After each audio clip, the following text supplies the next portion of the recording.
Então, dentro disso, pessoal, a gente tem que entender exatamente como que foi essa evolução do entendimento do processo de adoecimento. No início, a gente tinha a visão de Louis Pasteur, que era a forma como a gente adoecia. Louis Pasteur, ele tinha um entendimento de que quando você tem a contaminação por um vírus, por exemplo, você tem o desenvolvimento de uma doença. Você toma medicamento X, a doença acaba, certo? Então, Louis Pasteur, que é inclusive do leite pasteurizado, que muita gente conhece, ele desenvolveu um processo onde ele entendeu que era assim o processo de adoecimento. Só que esse processo, ele é um processo que já está defasado. Inclusive, durante a pandemia, a gente viu que esse processo ele não é mais tão aceito como era antigamente. Então, por exemplo, você que está aí assistindo, você teve Covid?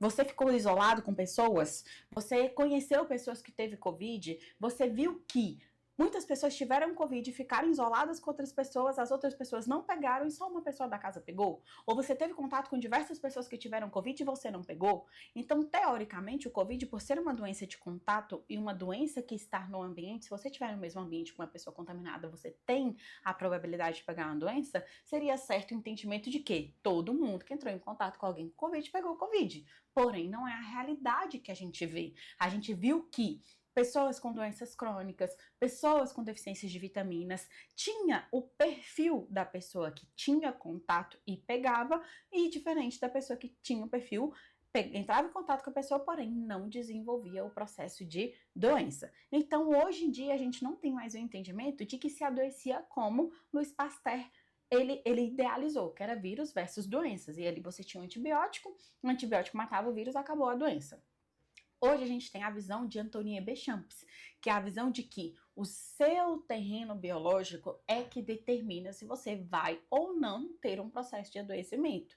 Então, o que Antoine Béchamp entendeu? Ele entendeu, por exemplo, que quando você tem ansiedade, você produz cortisol. Quando você produz excesso de cortisol tóxico, a sua imunidade fica sobrecarregada tentando lidar com a disfunção do eixo HPA. Então, pessoas com crises extremas de ansiedade têm uma diminuição do sistema imunológico que pode desenvolver determinados tipos de doença.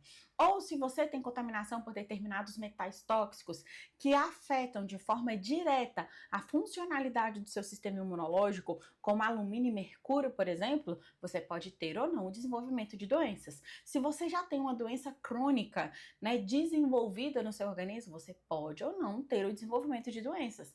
Então, o seu terreno biológico, a sua microbiota, a forma como os seus micro-organismos se comportam em relação às suas células é que determina ou não se você vai ter um processo de adoecimento. Então, por exemplo, quantas pessoas que tinham vitamina D acima de 120 e tiveram Covid? Eu não conheço nenhuma, por exemplo, que tinha altas doses de vitamina D, que tomava altas doses de vitamina D, que fazia uso de vitamina D, que ficaram doentes.